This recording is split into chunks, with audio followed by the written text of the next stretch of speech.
Again, Your Honor, 60 billion pa lang po na i-transfer po natin. Pa lang. Opo. Konti lang, no? 60 billion po. All Not right, 89 60 po. billion, Opo. not 69. Yes po. Ilan ba gusto nating i-transfer?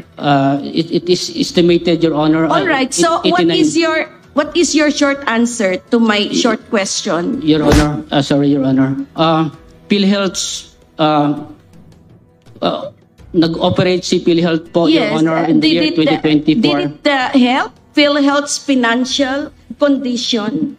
Did it upgrade your financial level when you transferred 60 billion to the National Treasury? Your Honor, despite the transfer, Your Honor, PhilHealth's investable fund from 498 in December 2023 and versus December 2024, Your Honor, of 492 billion. So what is your answer? No? Or Your yes? Honor, Yes or no? Your Honor, very sorry, Your Honor.